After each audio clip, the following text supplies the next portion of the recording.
senhores. Bom dia, senhores telespectadores que nos acompanham aqui em Cabo Verde e em toda a diáspora neste dia especial. A esta hora, há 35 anos atrás, os cabo-verdianos foram às urnas pela primeira vez. Neste momento, há 35 anos atrás, havia um silêncio ensurdecedor e uma certa...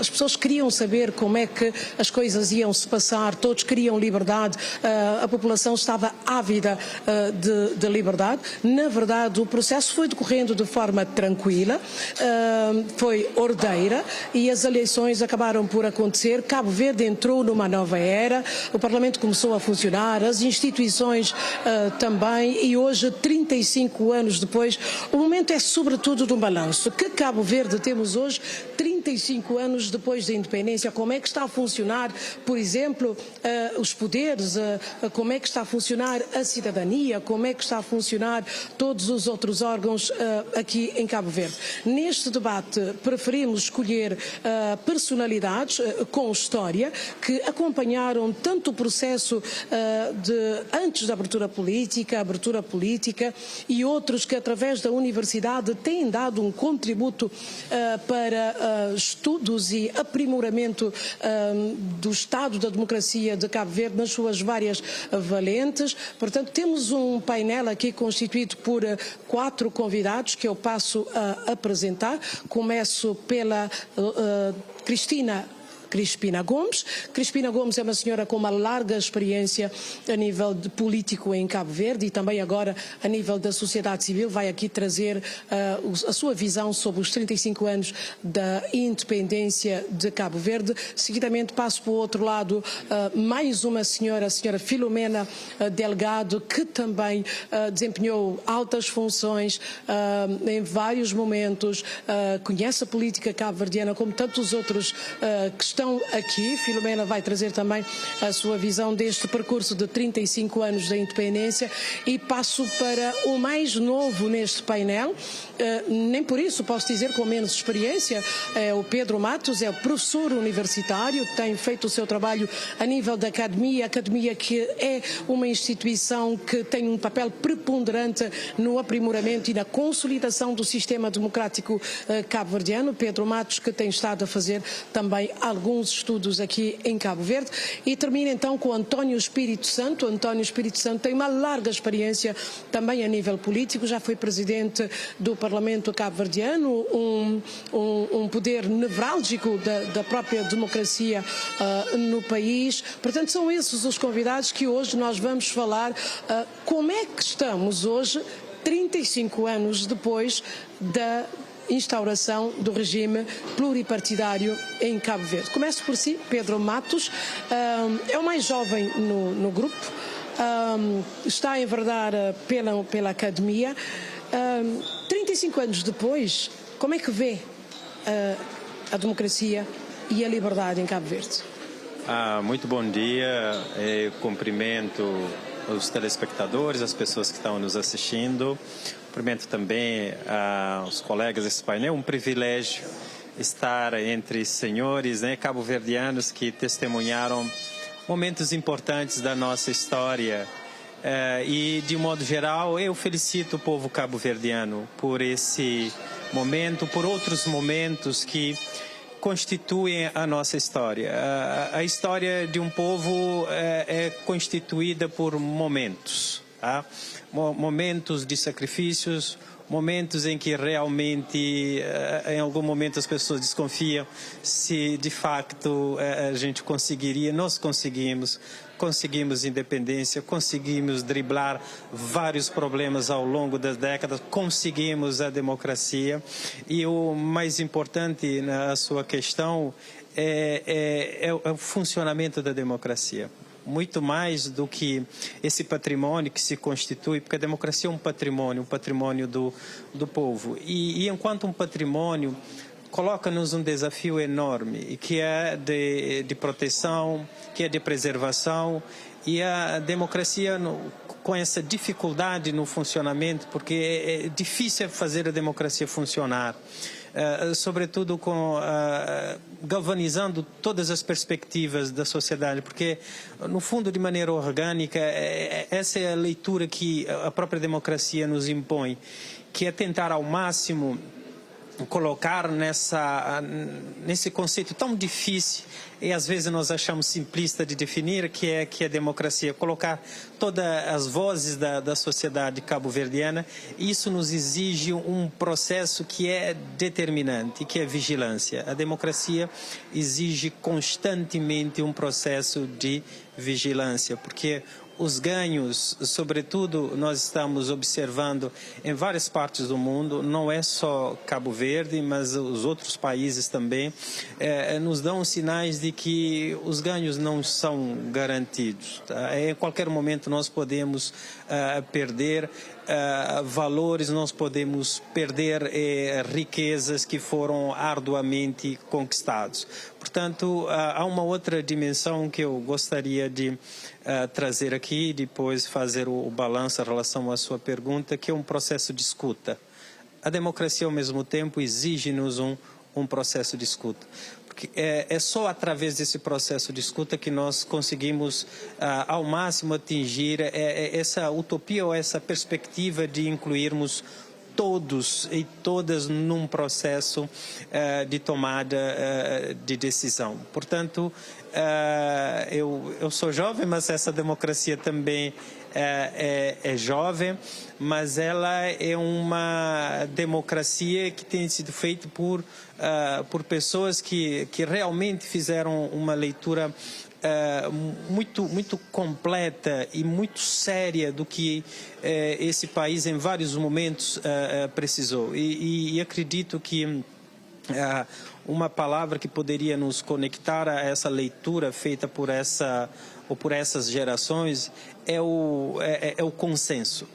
É o consenso, é o combinar, não obstante as diferenças, não obstante os interesses de outras vertentes, mas o consenso em torno do interesse nacional. O consenso é, de facto, um dos temas também muito falado aqui em Cabo Verde, precisamente porque há quem defenda que não se tem conseguido o consenso como se gostaria, tendo em conta a experiência da democracia cabo-verdiana. Passo a si, Filomena Delgado, temos mais e melhor democracia em Cabo Verde hoje? Pelo seu percurso, acompanhou a abertura política, acompanhou a instauração da democracia, participou neste processo. Hoje pergunto-lhe, 35 anos depois, temos mais e melhor democracia? Bom dia, cumprimento a todos os colegas do painel, aos telespectadores e desejo um feliz dia da liberdade e democracia a todos os cabo-verdianos. Bom, claro que 35 anos, foram 35 anos que marcaram o país, houve essa necessidade de complementar a independência com a democracia e a liberdade e realizaram-se então no país as primeiras eleições democráticas. Claro que houve toda uma evolução de 75 até se chegar ao período 90, a nível internacional, aqui também a nível interno, mas nós podemos dizer que durante esses 35 anos o país mudou. E a nível, portanto, político, social, cultural, quer dizer, em vários aspectos houve mudanças, mas também, claro que temos, quer dizer, nós vamos melhorando a nossa democracia, portanto, costuma-se dizer que há necessidade de cultivar a democracia, de melhorá-la.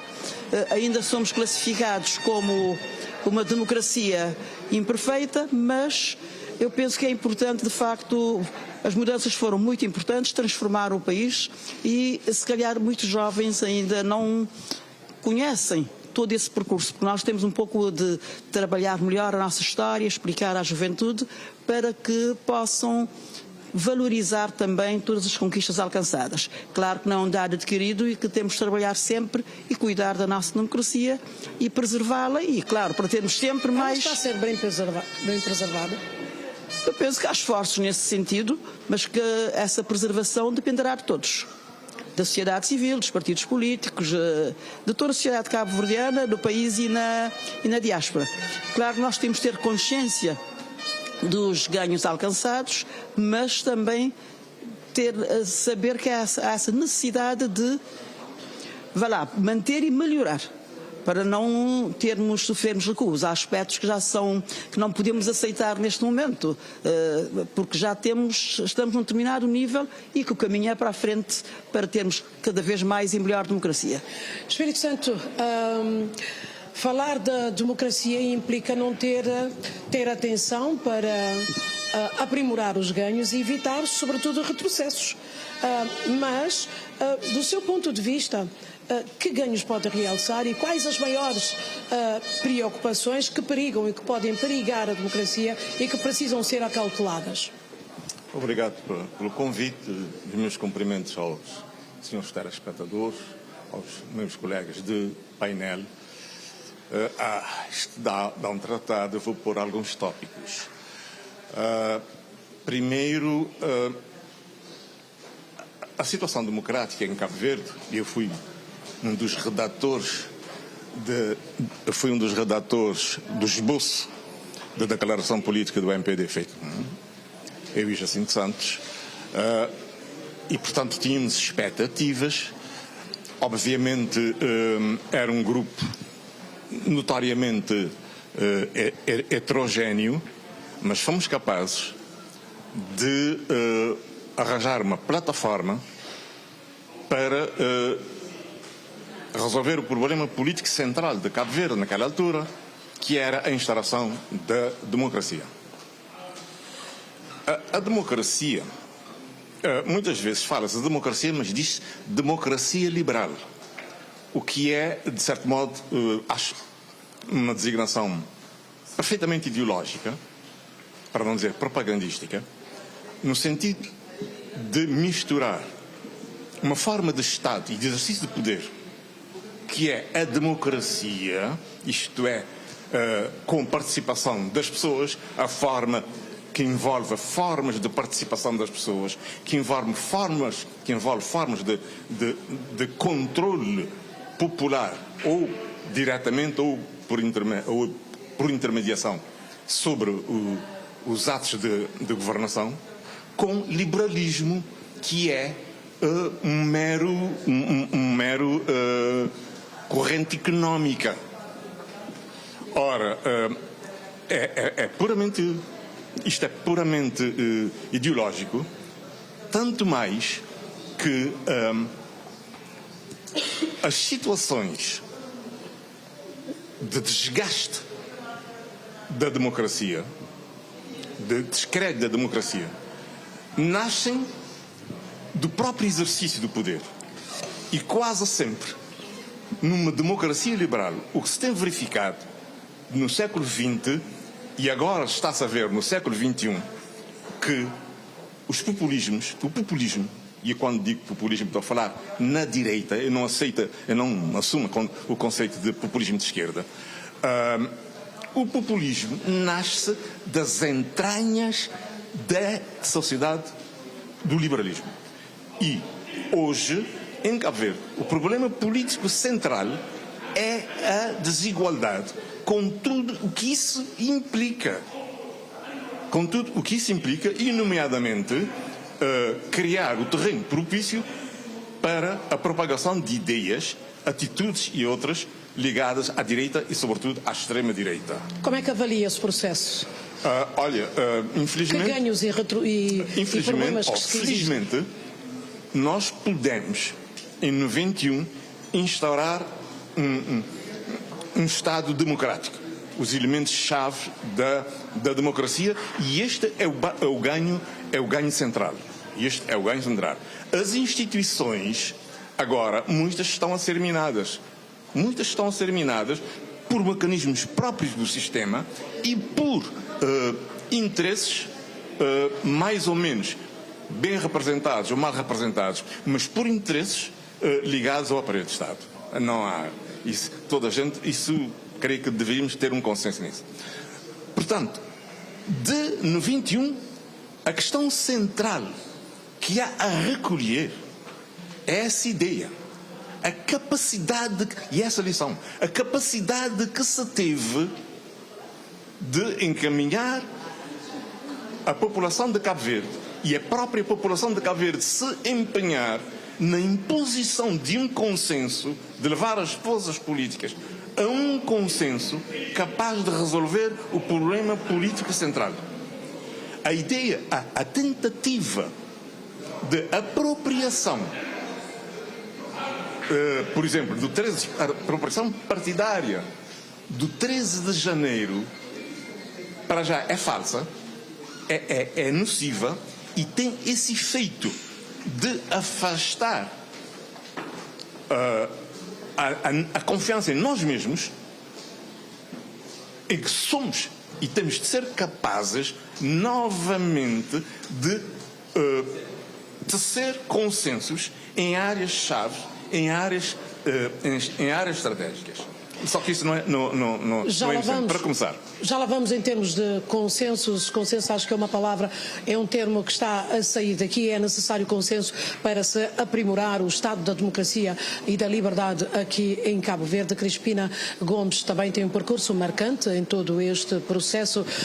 Como é que vê desde a instauração do regime multipartidário, a participação cívica, a sociedade civil em todo esse processo e o papel das instituições e do Estado? Qual é a sua leitura? Obrigada pelo convite, cumprimentos ao painel. Eu começaria por pontuar um aspecto que eu considero importante. A democracia é um processo. E talvez seria ou será sempre um processo, uma democracia, a nossa democracia será sempre imperfeita, porque é um processo e porque cabe às diferentes gerações ir aprimorando aquilo que é agora, que se chama, que se consensualiza à volta do conceito de democracia. Eu gosto de citar Mandela quando diz que não há democracia enquanto não houver pão para a boca dos pobres ou das pessoas em geral. Não há. Será sempre algo que é incompleto. Não pode haver democracia nesse sentido. Para dizer que neste processo de aprimorar a nossa democracia, nós temos que ter em conta muitos outros aspectos, já que é um conceito extremamente complexo. Há o problema da educação, para mim, é fundamental. Não havendo educação, não havendo a compreensão dos fenómenos sociais, políticos, geográficos, no caso de Cabo Verde, não se pode avançar muito nesse sentido. Desculpe só aqui, tem havido essa preocupação de se promover uma educação, não no sentido estrito da palavra, mas uma educação para a cidadania política, social? Tem havido ao longo desses 35 anos? Eu penso que talvez consciente ou inconscientemente esse processo tem sido muito lento e eu não sinto pessoalmente que se tenha feito o suficiente. Há de facto o próprio desenvolvimento do país exige isso, as opções dos diferentes governos de Cabo Verde pela educação são um facto, mas cabe também individualmente a cada um de nós, porque a liberdade é intrínseca a cada um. Ninguém me tira a minha própria liberdade. E, portanto, cabe a cada um de nós também construir todo este campo, todo este processo de democracia. De maneira que, neste sentido, eu acho que ainda se pode fazer muito mais. E eu insisto em que, neste processo de construção da democracia, falta ainda muito por fazer, mas eu penso que estamos no bom caminho. Agora, o que falta, na minha opinião, é este debate, por exemplo, que está a ter lugar neste momento, é um debate nacional precisamente para obter os tais consensos. Sem isso, vamos falar de consensos virtuais. Não estando chamados a entrar nesta discussão, as pessoas em geral, a cidadania, nós teremos muita dificuldade. Porque, para mim, o desenvolvimento deste país como alguns amigos meus dizem, é uma corrida de estafeta. Cada um vai fazendo a sua parte. E ignorar a parte que foi feita anteriormente, ignorar o 5 de julho, ignorar todo o processo de luta até hoje, de facto, não responde àquilo que nós queremos para o desenvolvimento do país e também não ajuda a criar a formar, a fortificar os nossos consensos nacionais. Não é por acaso que nós convidamos aqui um jovem, para este debate, porque há uma discussão pública que se tem existido em Cabo Verde, cujo foco é sobretudo político, e quando falo político é político-partidária, ou então o destaque que se dá ao próprio debate que se faz no Parlamento. Todo e qualquer outro debate não acaba por assumir o mesmo peso de que os debates partidários ou os debates que se fazem noutras instâncias, nomeadamente no Parlamento. Dá-se demasiado ênfase ao debate político em detrimento de um debate social construtivo, Pedro? Eu penso que sim. No entanto, há um desvirtuamento. O povo não luta por ideias. O povo luta por realização de suas necessidades materiais. E, infelizmente, Cabo Verde deixou de ser um projeto coletivo e passou a ser um projeto particular. Isso reflete no debate, nessa palavra que a jornalista acabou citando, que acabou atravessando as nossas falas, que é o consenso. Enquanto não se gera esse consenso, o país não avança. As grandes nações só avançaram através do consenso. Através do consenso que nós abraçamos as grandes causas, as reais necessidades, os problemas do país. E esse afastamento acaba traduzindo no povo que não é que está a par do que está acontecendo, mas há outras necessidades. Ele não se vê nesse projeto particular enquanto é uma necessidade de um projeto coletivo. O que é que falta ao povo para ele se rever um pouco neste processo? Na verdade, é a valorização do seu voto. Eu acho que isso é muito importante. Enquanto ele está percebendo, sobretudo o eleitor, ele percebe que o seu voto apenas é usado enquanto um instrumento para legitimação de interesses não combinados, ele se retrai, ele se afasta.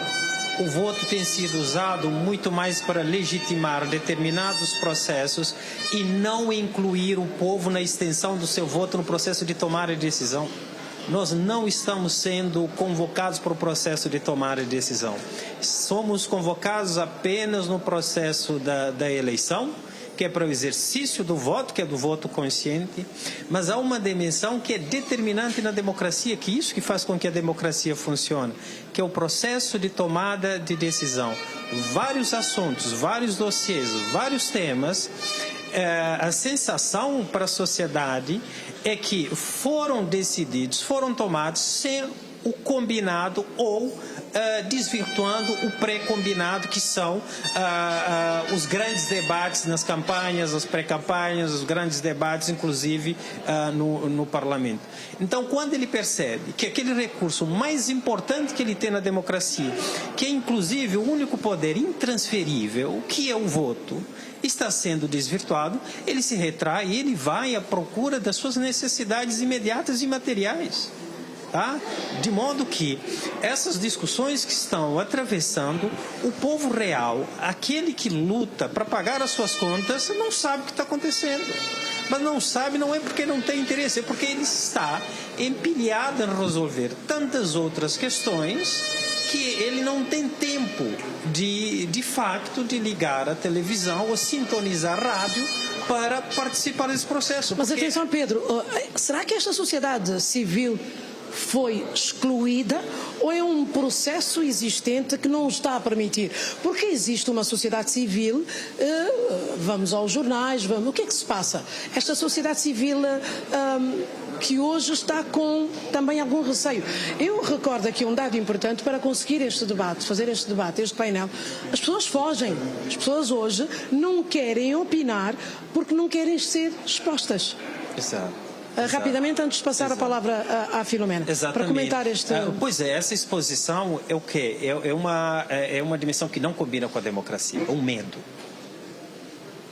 Triunfamos a independência, a democracia, instalamos as instituições, conseguimos solidez em termos institucionais, conseguimos garantir a estabilidade em várias dimensões, conseguimos um trunfo extraordinário, que é a credibilidade, que é o único recurso que tem sustentado esse país, porque é o único que consegue angariar recursos e cooperação, ajudas em várias dimensões no sistema internacional e nos ajudar a resolver as questões do Estado, os programas, as políticas públicas, mas as pessoas têm medo.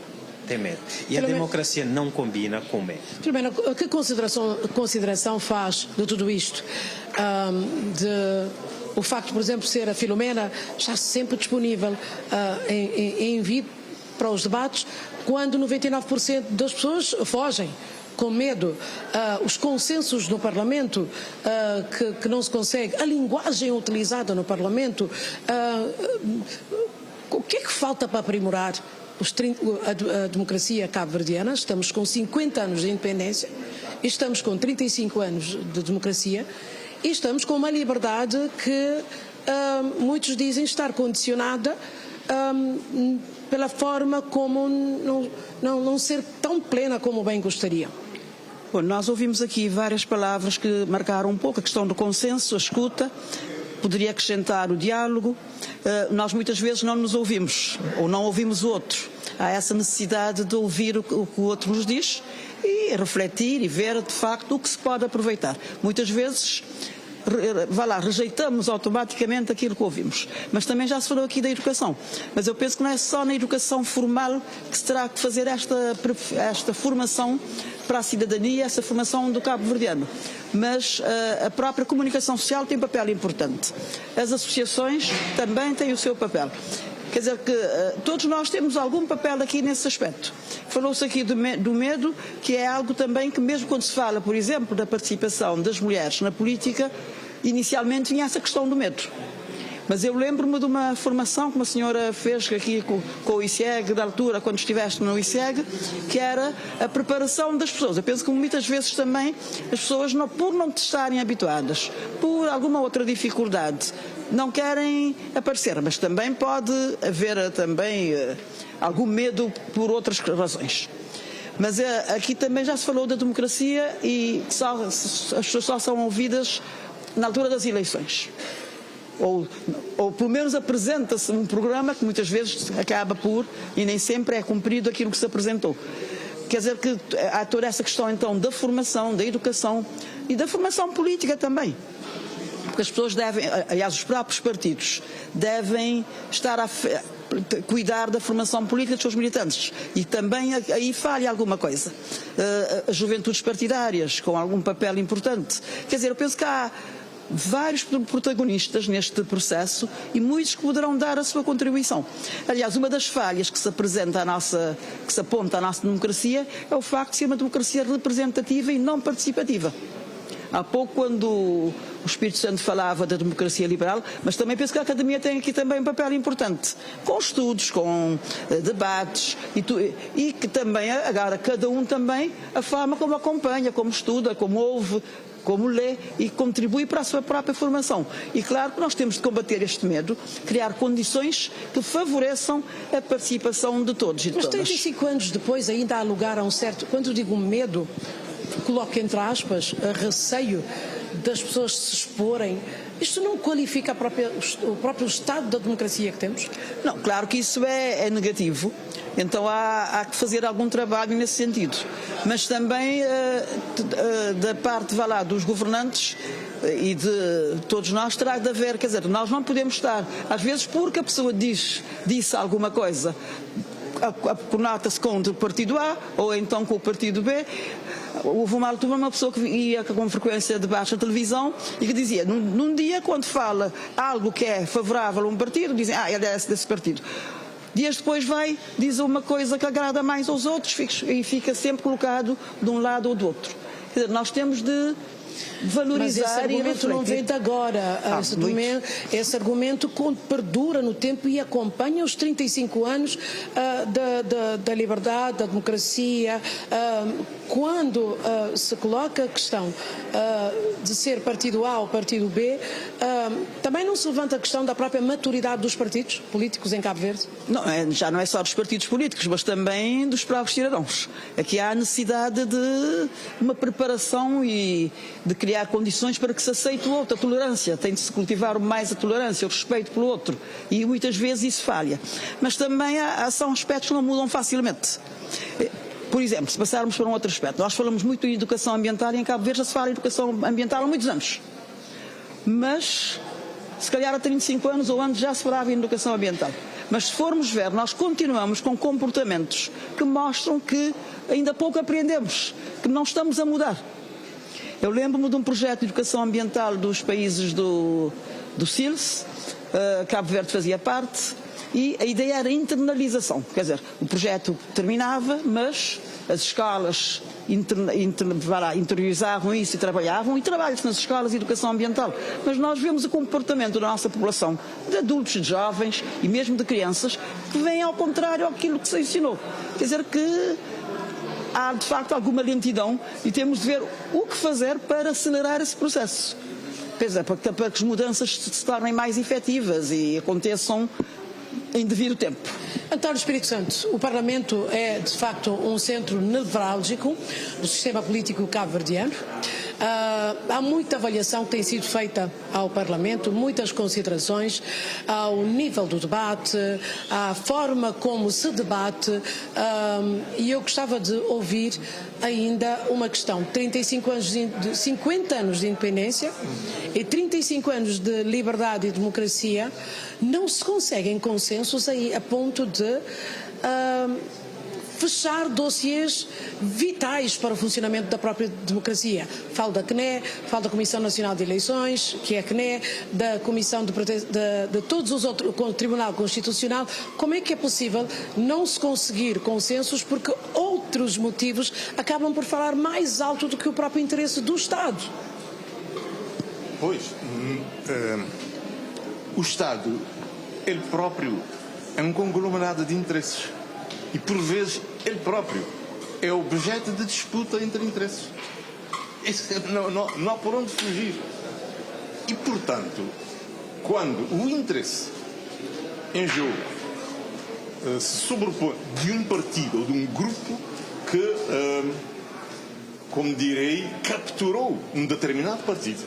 Porque este é um primeiro problema, a captura dos partidos políticos pelo poder económico. Quando um grupo que capturou um partido quer a preservação dos seus interesses, incluindo a níveis da justiça. Outras vezes,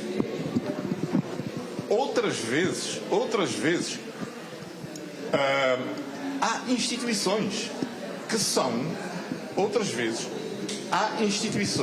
que são perfeitamente credíveis. Nós temos instituições credíveis. A CNE é uma instituição credível. Mas repare, a CNE foi criada por nós.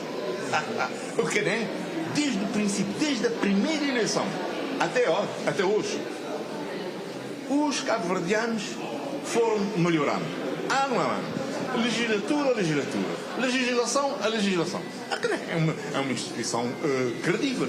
Há instituições credíveis em Cabo Verde, mas quando olho para essas instituições, eu tenho o sentimento de que a chamada assistência técnica exterior, sobretudo ao nível da concessão, foi diminuta. A minha experiência aqui na Assembleia Nacional, por exemplo, era preciso fazer a reforma do Parlamento. Cheguei cá, encontrei umas coisas escritas pelo anterior presidente, por Abílio Duarte, daquele tempo. Pronto, li, vi, mas tomei uma decisão. Eu pedi, sim senhor, duas assistências técnicas à União Interparlamentar e a Assembleia Portuguesa. Depois eu disse, a partir daí, nós vamos pôr a mão na massa. Os jovens, recém-chegados, vamos fazer isso. E nós é que começamos a pôr isso em prática. O aparelho administrativo da Assembleia Nacional, pelo menos até há alguns anos, tinha um comportamento, a meu ver, independente. Agora, há um problema, digamos, de objetivo de quem está à frente e de entendimento. Vejamos, por exemplo, a educação. Uma universidade pode ser um instrumento importantíssimo para a realização daquilo que Cabral definiu nos seguintes termos: conhecermos a nós próprios, conhecer a realidade da nossa terra. Mas pode ser um instrumento importante de colonização, sobretudo na área das ciências sociais. Pode ser um instrumento importante de reprodução do sistema. Que ensino vamos ter? Vamos ter ensino na universidade, isto é, com contraditórios, sobretudo nas áreas das ciências sociais, ou vamos ter doutrinação, isto é, uma universidade onde, sobretudo a área das ciências sociais, não faz contraditório, não ensina a aceitar o contraditório, não ensina a pensar o contraditório. Isso é doutrinação, isso não é ensino. Portanto, nós temos de ver, segundo, terceiro, mesmo a investigação. Eu sou engenheiro civil, eu gostaria que não acontecesse a nenhum engenheiro não saber o que é, por exemplo, esse fenómeno que nós temos aqui na praia, já me esqueci como é que se chama, mas que na ciência aqui é chamada a ressonância, um fenómeno de ressonância. Mas recentremos um pouco no debate no Parlamento. Deixa eu explicar. Que ensino é que vamos ter? Eu gostaria que quem fizesse um curso das áreas físico-naturais daqui por um prazo, não sei se 30, 20, 50, mas um dia um engenheiro que saísse daqui da nossa universidade, fosse engenheiro em qualquer parte do mundo, mas enquanto cabo-verdiano ele soubesse de Cabo Verde mais que qualquer outro. Eu vou ser obrigada a passar a palavra ao Pedro, já que estamos na mesma pedra da universidade. Como é que contrapõe as afirmações aqui do António Espírito Santo? Não, a questão é que a ciência não se faz sem investimento. Não se faz. É louvável a produção científica dos cabo-verdianos, que tem tido ali um esforço, mas é a chamada produção overnight, é a produção na madrugada, é a produção depois de você cumprir uma carga horária extenuante de compromissos intermináveis e finalmente você lembra que você também é pesquisador. Porque a cultura acadêmica, ela nos desafia a manter o título. Não é apenas conquistar, os títulos acadêmicos arduamente, mas a manutenção do título, ela vem através da pesquisa, da socialização da pesquisa, dos dados. E uma coisa muito importante é o casamento entre a ciência e a política, que em Cabo Verde é o divórcio. É o divórcio entre a ciência e a política. Não se faz quando nós olhamos para a China, quando nós olhamos inclusive para uma boa parte dos países asiáticos, para os países europeus. Antes de qualquer tomador de decisão político ele apresentar a sua posição, ele é infinitamente orientada por dados, por análises técnicos, por análises sociais, por impactos socioambientais em várias áreas. De modo que quando ele toma a decisão, ele está amplamente abalizada. O que é que nós fizemos aqui é uma traição, inclusive com os próprios compromissos constitucionais, que é o investimento no recurso mais importante que nós temos, os recursos humanos.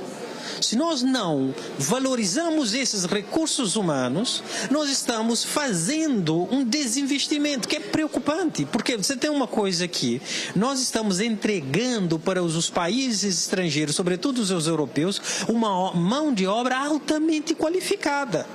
Quem está saindo atualmente de Cabo Verde não é um simples cabo-verdiano que não concluiu o 12º. Não. Ele concluiu e ele é muito bem técnica e profissionalmente na sua área, mas não encontra as condições. Como é que tem sido visto o papel da academia, que é vital em qualquer sociedade, já estás a dizer isso, em Cabo Verde, como é que a academia tem sido vista em relação aos poderes, aos decisores, neste processo de maturação democrática? As academias fazem estudos, de suporte para a própria classe política. Sim, nós fazemos estudos e nós orientamos grandes estudos. Eu sou orientador, os meus colegas também, orientamos alunos internacionais e o que nos deixa muito triste é quando nós vemos uma boa dissertação ou a tese de doutoramento, até uma boa monografia, depois serem engavetados. Tá? É muito triste. É pegar o dinheiro que foi investido, que é o momento auge da conclusão do curso, depois engavetado. Então, isso é um dado muito preocupante, mas a própria a escola, a universidade, perdeu o lugar de ser um espaço crítico. Nós falamos de academia, de universidade, mas remontamos ao conceito primordial que é a escola. A escola é o lugar de pensamento, é o lugar do contraditório e tudo isso. E o Espírito Santo estava falando muito bem que as disciplinas que nos permitem essa perspectiva crítica foram retiradas. Filosofia, a sociologia, as grandes disciplinas e cursos que permitem uma reflexão muito crítica. Com impacto no pensamento. Sim, o engenheiro, ele não pode ser apenas o engenheiro, ele tem que entender que as suas decisões têm um impacto social muito grande. Um advogado, ele não pode entender apenas tecnicamente da lei, senão ele é um reprodutor da injustiça. Ele tem que entender como que esse país foi formado e como que esse país é um processo também histórico de abandono. Essa dimensão histórica é determinante para uma atuação justa, coerente e responsável. E vamos fazer justiça aqui. Quem está a falar com menos tempo é a Crispina Gomes. Crispina, a nível da sociedade civil, a nível da imagem do Parlamento, a nível do comportamento das pessoas na rua, a nível, eu vejo aqui o Procurador-Geral da República a entrar, a nível das relações entre poderes, falo do governo, falo do Parlamento, falo da presidência, a imagem que se passa tem sido também criticada. Qual é a sua leitura? Desde o povo que está na rua até quem decide está no topo. 35 anos depois, que avaliação faz? Eu acho que é uma grande questão que está a ser agora colocada. Para nós que estamos, eu diria, na sociedade civil, portanto, do outro lado, a minha percepção é que há uma tendência, voluntária ou involuntariamente, de preencher todo o espaço em Cabo Verde. Isso significa que os cidadãos e as cidadãs ficam praticamente sem espaço também de participação, já que os partidos políticos acabam por ocupar todo o espaço cabo-verdiano. Assambarcar todo o espaço cabo-verdiano. E isso é muito mau, porque as pessoas ficam sem grandes possibilidades também de participar. E quando eu falo de participação, eu não estou a falar de ir ao voto, de ir a uma manifestação, de fazer uma greve. Não, de fazer ouvir a sua voz no processo decisório, na construção dos consensos, em veicular a sua opinião na sociedade cabo-verdiana. E eu penso, e eu tenho esta experiência pessoal, que nós, os que estamos do outro lado da barricada, estamos um pouco acantonados. Dá a impressão que este país é dos partidos políticos. E com receio de falar, porque senão nas redes sociais vem aí as... Evidentemente, as pessoas vão ficando ou pelo menos têm alguma dificuldade em ter essa participação de facto. E para isso é preciso democratizar tudo, desde a burocratização excessiva que nós temos na sociedade. Eu estou a pensar em, por exemplo, eu querer ir falar com o ministro, por exemplo. É uma odisseia. Eu não consigo chegar lá.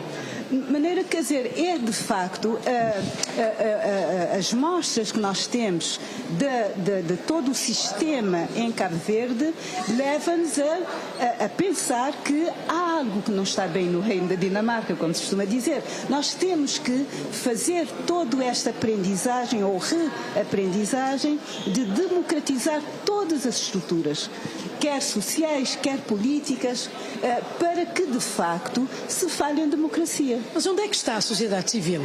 Onde é que está a sociedade civil? A sociedade civil hoje em dia passa pelas redes sociais, por exemplo. As redes sociais que não têm filtro, que vai-se às redes sociais e eu fico com pavor de ouvir, de ler determinadas opiniões de pessoas a coberto do anonimato e que vão, às vezes, destilando ódio, discursos de ódio, que nós ainda não conseguimos começar a fazer este debate, por exemplo, sobre discursos de ódio, por exemplo. A nossa sociedade é pequena, a gente se conhece, não há espaços para tanto ódio que se vê destilante pela sociedade. Isto inibe as pessoas. Isto, de facto, cria nas pessoas a percepção que, não, a sociedade realmente é uma sociedade dos partidos. Porquê é que as pessoas às vezes mudam de canal quando há as sessões da Assembleia? E é verdade. Eu posso não mudar de canal, mas eu sei de muita gente que muda de canal quando há sessões da Assembleia porque dizem que querem salvaguardar a sua saúde mental.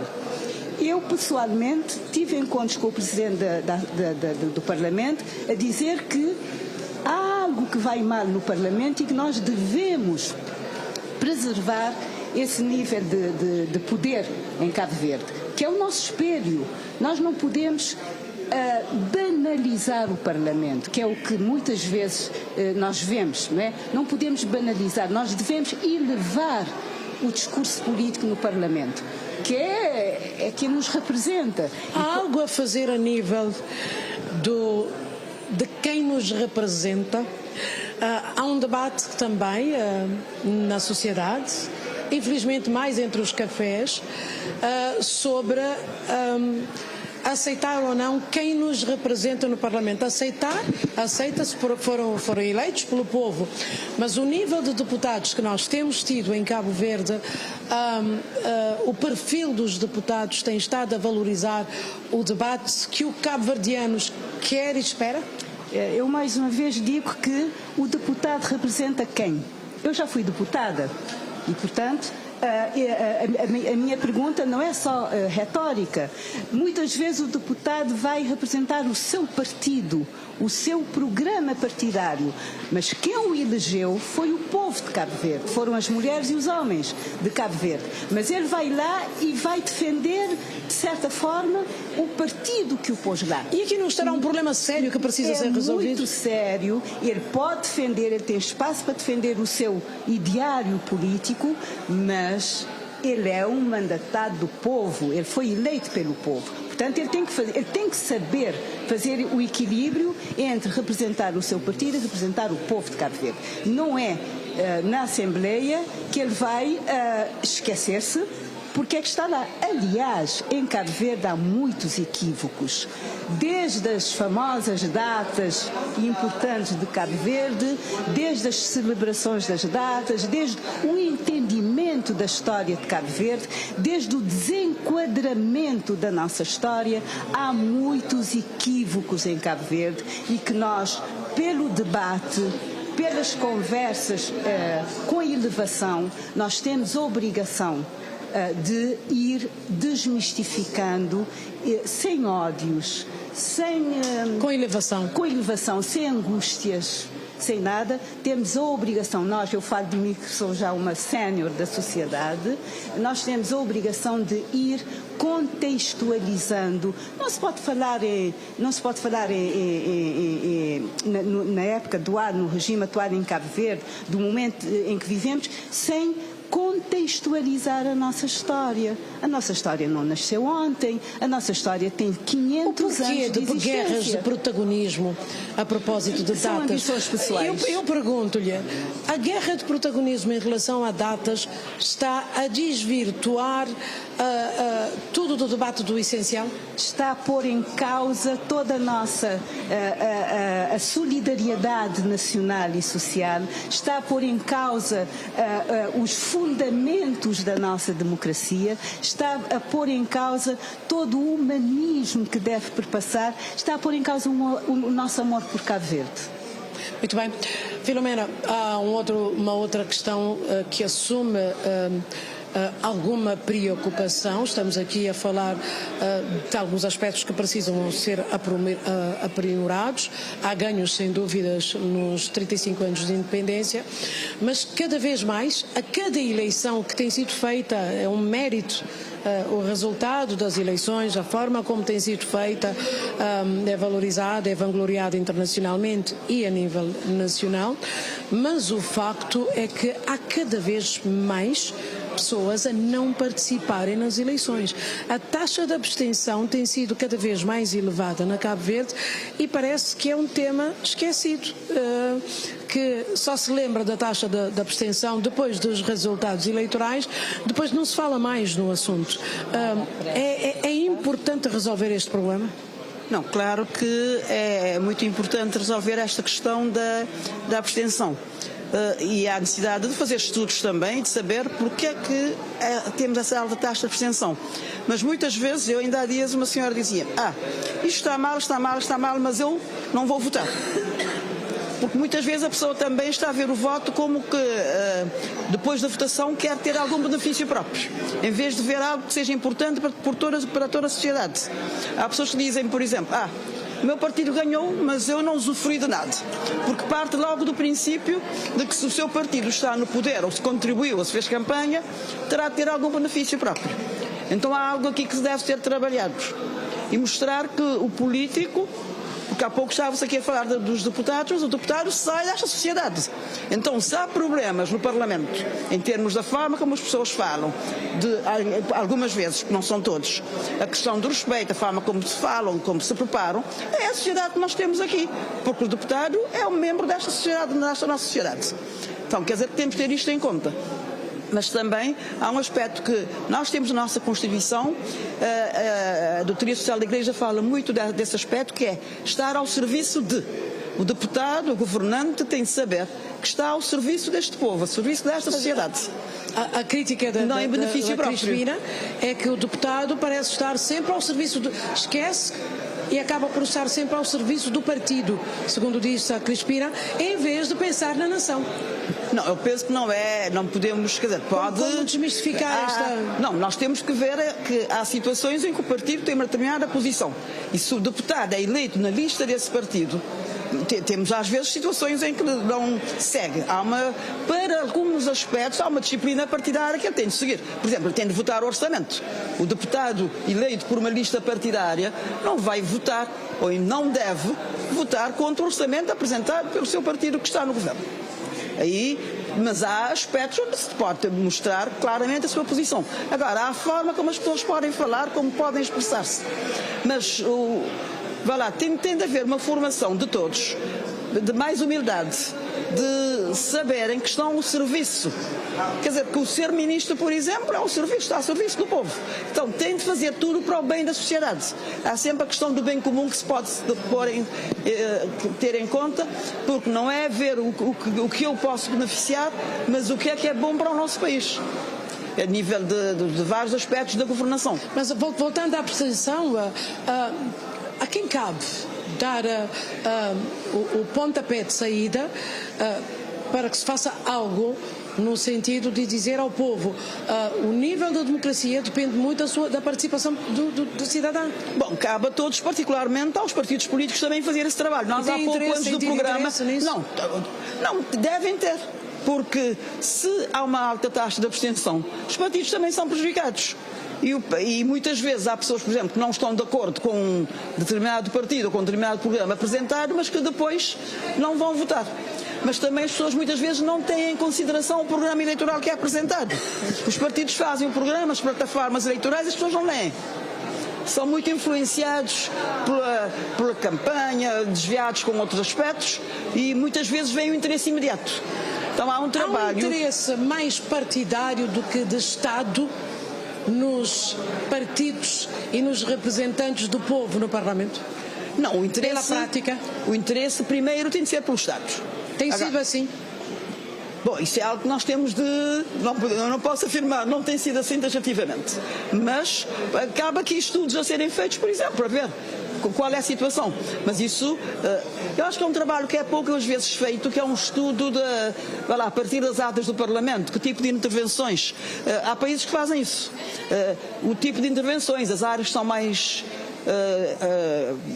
trabalhadas, mais debatidas no Parlamento, quer dizer, e a partir daí fazer-se. Mas nós há pouco, antes do programa, falávamos na questão do pós-eleitoral.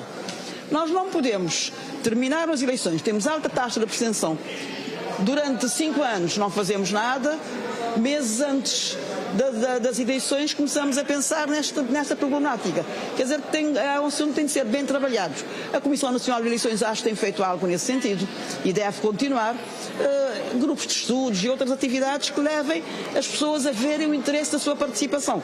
Mas claro, como se dizia no início, não ficarmos também só pela democracia representativa. Então tem de haver também um espaço de participação dos cidadãos e que podem estar em várias outras áreas a darem a sua contribuição. Passo ao Espírito Santo, que também teve uma experiência a nível, não sei se quer complementar alguma coisa, mas algum comentário feito pela Filomena Delgado, mas há tempos há uma deputada na Casa Parlamentar que votou no Orçamento do Estado contra o seu próprio partido. A deputada foi alvo de imensas críticas por causa da disciplina partidária. Até que ponto, é a questão que eu lanço aqui, até que ponto a disciplina partidária pode estar a mexer com a qualidade do desempenho dos próprios parlamentares e das discussões que são tratadas no Parlamento? Bom, se quiser também comentar outras... algumas coisas para dizer. Primeiro, os senhores telespectadores devem ter verificado que há um bocado tive uma branca, um fenómeno aqui na praia, sobre o qual trabalhei aqui no Porto da Praia, chamado calema. Quando eu entrei na universidade eu não sabia o que era, e no entanto eu era um cabo-verdiano. Eu não sabia. E com muitas outras coisas. Bom, em relação, digamos, aquilo que foi dito até aqui, estou basicamente de acordo em termos sectoriais. Devo dizer, no entanto, em relação à chamada sociedade civil, o Estado, digamos, a situação daquilo que se chama a sociedade civil também corresponde a isso que foi aqui dito. Embora esse conceito nasceu numa determinada circunstância, e o que se foi verificando é que em situações de crise praticamente se pode falar de primeiro uma espécie de pulverização. E hoje, século XXI, não só há uma pulverização, anteriormente falou-se de privatização cada vez mais das pessoas. Mas isso é o espírito do liberalismo. Esse é o espírito do liberalismo. Cada um por seu lado. Mas hoje, digamos, as redes sociais criam uma espécie de falsa comunicação. A comunicação é uma relação humana e portanto, preenche um certo isolacionismo, um certo isolamento para o qual a vida cotidiana empurra as pessoas, aquela vida que o Pedro daqui falou, a pessoa, a mulher ou o homem que sai de casa preocupado com arranjar de comer para o filho ou para a filha ou para a mãe e não tem tempo de pensar a vida dele próprio. Portanto, há uma pulverização e o Parlamento foi sempre visto como o representante daquilo que nós chamamos a sociedade civil. Quando estou a falar do Parlamento, não estou a falar do aparelho administrativo, foi aquilo que eu falei há bocado, mas estou a falar realmente do poder dos deputados, do conjunto de deputados, do seu plenário, etc. E eles são representantes dessa sociedade civil. Eu tive a oportunidade de verificar, direi mesmo quase quantificar, quando eu era presidente da Assembleia, havia uma lista de deputados eleitos. Depois, uns vinham cá buscar ministros, vinham cá buscar presidentes de institutos, vinham cá buscar pessoas, cabeças de lista e pessoas das listas, os efetivos para outras pessoas. E depois ficavam muitos suplentes. Ora, os próprios partidos, ao fazerem essa triagem, em princípio estão a pôr os melhores nos efetivos e os outros. Há esses mecanismos invisíveis. Em segundo lugar, gostaria de chamar a atenção para uma outra coisa, que é a linguagem que nós utilizamos. Os partidos são fundamentais numa sociedade democrática, são fundamentais numa sociedade decente. Pura e simplesmente. Em qualquer sociedade decente, os partidos, no meu entendimento, serão sempre... Agora, há partidos e partidos. Há aqueles que promovem, pelos seus mecanismos conscientes ou inconscientes, a situação atual. Há outros que se propõem mudar o mundo. Quem quiser mudar Cabo Verde tem de perceber que vai ter de ir à chamada sociedade civil. Ele tem de pedir a cada cabo-verdiano que tem um interesse, que compreende que há mais cabo-verdianos com esses interesses e que se organizem.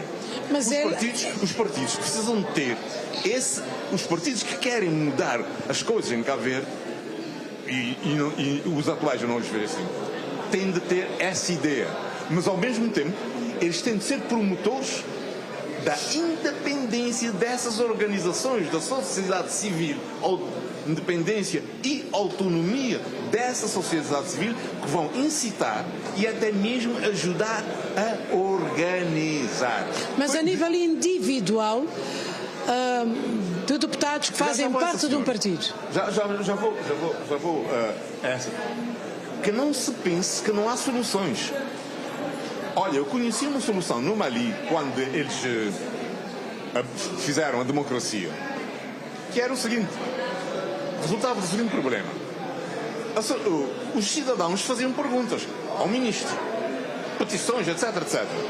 Os ministros não respondiam. Criaram aquilo que chamaram espaço de interpelação democrática, que puseram na própria Constituição. Era o presidente a convocar.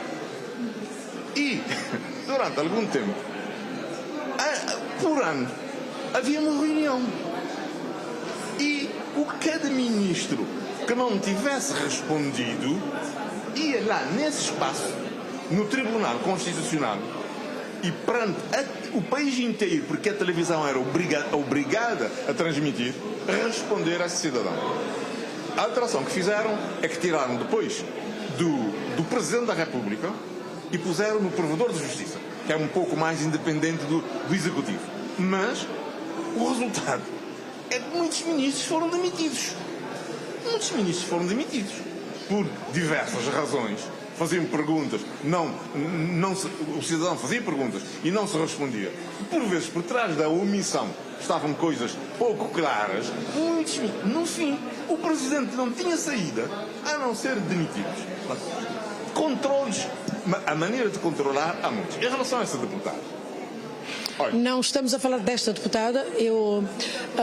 Acabaremos por, mas há casos, e não é a única, ou o único, em que a disciplina partidária acaba por causar problemas às pessoas que... A disciplina partidária tem de existir num mínimo, mas cada deputado ou deputada tem de ter os seus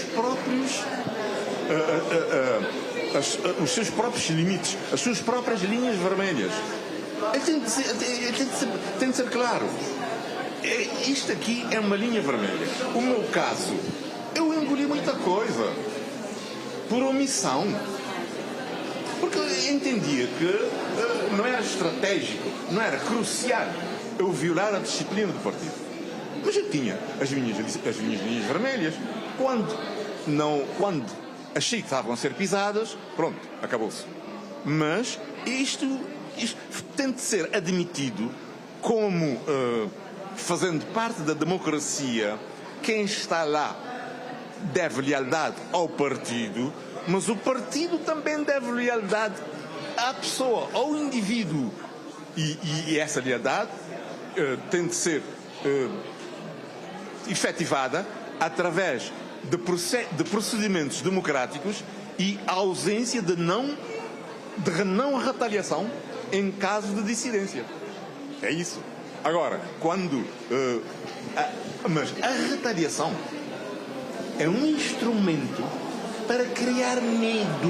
O medo que nós estamos a dizer que está a minar a democracia é criado por diversos mecanismos, desde a retaliação contra mesmo deputados, até a retaliação contra funcionários, até a retaliações mais subtis, e aqueles indivíduos, aquelas pessoas, e aí entra a questão da desigualdade, que só têm que dar um duro para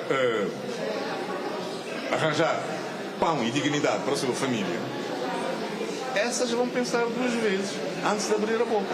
Portanto, há aqui um sistema que é preciso ver no seu conjunto. Passo a Pedro Lopes, Pedro Matos. Pedro, pegando um pouco, gostaria que pegasse um pouco aqui nas algumas afirmações feitas por António Espírito Santo e também aproveitava para colocar uma questão.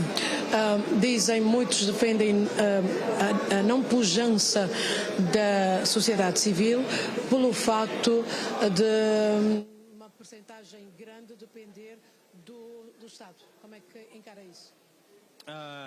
Primeiro que a lealdade deve sempre se dar ao soberano, e soberano é o povo. E se há alguma divergência entre as propostas dos partidos e aí que vem essa questão da disciplina partidária, é porque houve uma incoerência na tradução das políticas públicas através do mecanismo do voto. Por que o voto é importante? A sua importância reside na legitimação das políticas públicas. Que as políticas públicas não sejam políticas públicas por decisões partidárias, mas políticas públicas emanadas de um combinado do povo, através da delegação desse instrumento que só o povo tem, está na nossa Constituição. Soberania pertence ao povo, que via mecanismo de voto transfere ao Estado para representar, porque o povo tem outras preocupações, outros interesses. Eu tenho que estudar, eu tenho que cuidar dos meus filhos, não dá para estar aqui o dia inteiro. A democracia representativa, ela funciona via esse mecanismo, por isso a importância dos partidos é vital, essa a importância, o papel dos partidos na democracia, mas nós, infelizmente, enquanto da sociedade civil, eu pego essa dimensão, eu tenho percebido uma deslealdade política muito grande, que nos obriga, pelo menos, a reavaliar o nosso comportamento. Como assim, deslealdade próximo aos grandes debates, os deputados sempre vão às ilhas, e vão sempre às ilhas fazer visitas, olhando para as obras, fazendo processo de escutação junto à sociedade civil, a vários setores, e vêm para o parlamento muito bem informado. A deslealdade reside no momento em que, depois de aprovar, depois de negociar, depois do exercício do voto, eles não voltam. Não voltam para a mesma comunidade para justificar por que votou daquela maneira, por que votou de uma outra maneira e quais os interesses que estavam em jogo, quais os interesses que foram modificados e por que e o que aquela comunidade vai ganhar ou vai perder. A deslealdade está nesse momento em que eu aproveito do povo para me abastecer enquanto político, nos debates, nos confrontamentos, mas quando passa a resolução ou quando nós temos o projeto aprovado, o debate encerrado, eu não volto para dar satisfação. A primeira instância de prestação de conta não são as instituições formais, ou aliás, é a principal instituição, que é o povo. É o povo no seu sobrado, no seu cutelo, no seu funco, na sua ladeira, que deve ser a primeira instância da prestação de conta. É lá que os deputados precisam ir primeiro. Olha, eu levei isso, mas não deu para negociar tudo, tá? É isso que o povo quer. O povo quer saber, é uma delegação, não é? A democracia representativa, o voto funciona via um mecanismo de delegação. Se eu estou lhe delegando para representar os meus interesses, ou você é meu representante, é por uma procuração, venha a mim e esclarece o que você negociou, o que você não negociou e por que negociou isso sem o meu consentimento. Isso que está faltando. A partir do momento que nós passamos isso a introduzir enquanto uma cultura, um processo de diálogo, como diz a Filomena, isso vai funcionar tranquilamente, porque o povo precisa de prestação de conta. E nós temos 72 deputados. Mas há prestação de contas, Pedro. Não, essa prestação de conta fica inacessível. Tecnicamente muito complicada para o pequeno agricultor entender. É muitas letras, é muitas informações colocadas em documentos, em anexos que não dá para entender. Ele não tem tempo para fazer essa letra. Aí a comunicação social tem um papel importante nisso, porque nos ajuda a esmiuçar as coisas e a passar em miúdos esses detalhes. Mas essa questão da prestação de conta ela é determinante, tá? Via esse mecanismo que eu acredito que nós temos uma oportunidade de inovar a nossa democracia, porque Cabo Verde negocia com a democracia sempre nos lugares, os primeiros em ranking a nível do continente, em ranking inclusive a nível de CPLP, e nós fazemos um grande elogio a essas posições. A democracia, ela deve receber o elogio do povo. Nós também devemos ficar em primeiro lugar na avaliação do povo. E quando nós temos dados oficiais que colocam a nossa democracia num patamar e a realidade, o povo a fazer uma outra leitura desses relatórios, há algo que não bate. Portanto, entre o país oficial e o país real, é preciso um combinado. É preciso, de facto, entender que democracia nós estamos fazendo. E essa democracia é para impressionar quem? É para impressionar os organismos internacionais, os relatórios internacionais? É para ficarmos bem na fita? Ou para a resolução dos problemas reais, das causas mais estruturantes desse país, que tem a ver com as mudanças climáticas, a questão ambiental que foi colocada? São problemas que não são novidades. Nós não podemos colocar isso como novidade. Esse país nasce num contexto de seca, permanece num contexto de seca, e até hoje nós não criamos soluções, tecnologias e metodologias para lidar com isso. Nós poderíamos estar nesse contexto a ensinar, a levar tecnologias para determinados países como fazer agricultura em contexto de mudanças climáticas e não depender dos mecanismos complexos de acessos a fundos climáticos que têm nos colocado às vezes numa situação muito complicada em termos de resolução dos problemas. Eu vejo que a Filomena quer acrescentar. Não, eu penso só que o que ele disse é um aspecto importante a ter-se em conta quando o deputado volta ao eleitorado. E às vezes há visitas, por exemplo, em que o contacto eleitorado é mais às instituições. Mas se deve haver, de facto, esse foco importante a nível do eleitorado e explicar às pessoas Porque, aliás, ainda há poucos dias havia no noticiário, via-se alguém a dizer: ninguém nos disse nada, entretanto o preço aumentou. Quer dizer, há essa necessidade de explicar. E muitas vezes isso falta. Agora, relativamente aos deputados, também participam em jornadas. E nas jornadas têm essa oportunidade, a nível do grupo, de discutir algumas questões. Porque a nível do grupo chega-se a um determinado consenso. Também, do grupo parlamentar. Agora, e o deputado também se expôs a sua posição, mas não ficou vencido a nível do grupo, ele tem de ser claro com o grupo parlamentar, dizendo qual é a sua posição. Mas ao mesmo tempo que ele, como diz o Espírito Santo, pode ter as suas linhas vermelhas, mas ele também tem de ter em conta que o partido, que só foi eleito porque o partido colocou na lista. E no local, na posição em que colocou. Então ele também tem alguma responsabilidade nesse aspecto. Ele não pode sistematicamente estar contra a legislação, por exemplo, ou documentos levados pelo partido para o Parlamento. Ele deve-se falar claro. E ele tem algo a fazer. Ele pode pedir suspensão nessa sessão porque está a violar as suas linhas vermelhas, mas deixa ao partido também avançar com alguns aspectos que acham que serem importantes. É a voz do partido a sobrepor-se à voz do interesse do cidadão que ele representa? Não é a voz do partido, mas ele foi perguntar ao cidadão a posição que devia tomar, também não perguntou. É a posição dele que está em cima. Portanto, também aqui, quer dizer, mas eu penso que deve haver um equilíbrio em todos esses aspectos. Quer dizer, não estar não ser um porta-voz de tudo aquilo que o partido dizer sim senhor, mas depois de se explicar, depois de se discutir e depois do grupo decidir uma determinada orientação de voto, aí é que entra a sistema partidário, não pode ir votar contra. Eu vou lançar uma questão que eu não gostaria que assumisse a centralidade da parte final deste debate, até porque é uma questão que muitos defendem que precisa ser ultrapassada. O protagonismo em relação a datas. Em relação a datas históricas do país. O que eu peço aos convidados não é uma avaliação, mas que solução para se ultrapassar isto. Começo por si, Crispina. A questão das datas, como também de outras questões de interesse nacional, eu acho que passa por um debate nacional também e por um maior consenso possível entre partidos, sociedade civil, organizações da sociedade civil, e passa também por...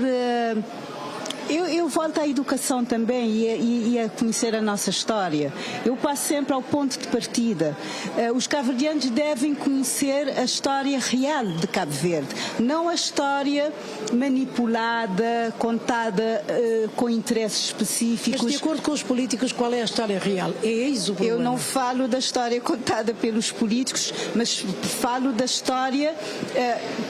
em primeiro lugar, dos historiadores que vão fazendo a história, das vivências também das gerações, etc., dos mitos, da desmistificação dos mitos que se vão criando, enfim, de tentar aproximar o mais cientificamente possível a história de Cabo Verde. Porque há várias leituras. Há leituras e há leituras. E há o conhecimento real dessa história e há as deturpações conscientes, as manipulações conscientes ao serviço de cada partido. Aqui entra o papel fundamental da academia. Da academia, fundamentalmente das universidades e não só, dos institutos, etc., de facto promover esses debates. De promover, mas com dados científicos, com abertura e com lealdade, como dizia o colega, com muita lealdade, de contar de facto ou de reescrever esta história que muitos de nós vivemos e a juventude principalmente que começa agora e que não sabe do passado. António Espírito Santo, muito protagonismo à volta das datas e que advém dos políticos. Porque não há os historiadores, já se fizeram alguns trabalhos, mas não há uma imposição de um estudo feito contundente que permita tirar qualquer ilação e avançar de acordo com os estudos históricos feitos. Vamos continuar assim todos os anos? 13, 25 datas em que não há consensos? Onde cada um comemora o belo da forma como entender? Não. Espero uma maturação dos cabo-verdianos, uma maturação que poderá ser acelerada com uma vontade política, para irmos àquilo que o Dr. Pedro disse logo no início, a questão do investimento orçamentário na investigação, investimento do Estado na investigação. Mas é também mínimo. Eu tenho acompanhado os orçamentos. O montante destinado à investigação nas universidades é irrisório. Tem sido irrisório nos vários sistemas políticos. Mas olha que é preciso investir na investigação, mas é preciso investir noutra coisa: a difusão. Há muita coisa produzida de boa qualidade, e investir na sua difusão junto de alvos capazes de perceber, apreciar e se apropriarem disso. Segundo, é preciso ter uma noção de que precisamos de uma universidade cabo-verdiana. Olha, quando estávamos a criar a Universidade de Cabo Verde, no princípio do século XX, houve um amigo que me disse: as universidades são como os missionários no princípio do século XIX. Eles levam. E, portanto, nós precisamos de uma universidade cabo-verdiana num duplo sentido, para nos explicar e para saber o que é Cabo Verde, para difundir informação sobre o que é Cabo Verde e, sobretudo, para ter aquela coisa que é profundamente humana, que é a motivação. Repare que nós, a Universidade do Algarve sabe mais do nosso mar do que nós todos. Ao que parece, a sessão tem indicações. Deve estar a começar rapidamente para terminar, que eu preciso ouvir o Pedro também. É isso. Eu prefiro isso. Eu prefiro que as pessoas exijam do Estado isso. Agora, ao exigir disso, talvez eles possam exigir isso dos deputados e do orçamento para aprovar. Vou ter que encerrar o debate, Pedro, rapidamente. Eu acho que nós temos que fazer, na verdade, é pulverizar entre as ilhas mais monumentos, mais datas. O problema da disputa é porque nós não temos muitas datas e nós não estamos criando muitos mais monumentos. Por isso fica esse número reduzido ser disputado. E o mais importante é a gente perguntar: esse monumento, essa estátua, nos permite repensar o quê? Nos permite trazer quais os conteúdos da história. A Crispina está falando de um ponto muito interessante, que quando nós olhamos para a história de Cabo Verde, nós vamos ver momentos em que a minha geração não conhece. Então eu penso que a ciência, a universidade tem um papel. Teremos oportunidade de aprofundar. Tratamos de várias questões.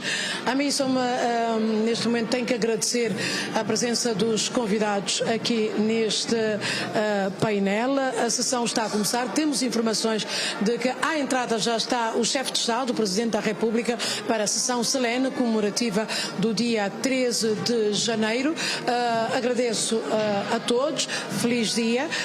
Continuação então de uma boa comemoração desse dia tão especial que é Dia da Liberdade e da Democracia. Aos telespectadores que puderam assistir a este debate, esperamos ter contribuído para esclarecer alguns itens sobre os vários dossiês e várias preocupações em relação ao futuro da democracia cabo-verdiana. Há ganhos, mas há sobretudo desafios. A democracia faz aprimorando. E depois do hino nacional, sabemos que o Presidente da República já está a entrar, por isso passo a palavra à minha colega Maria da Luz Neves. A todos aqui, boa tarde.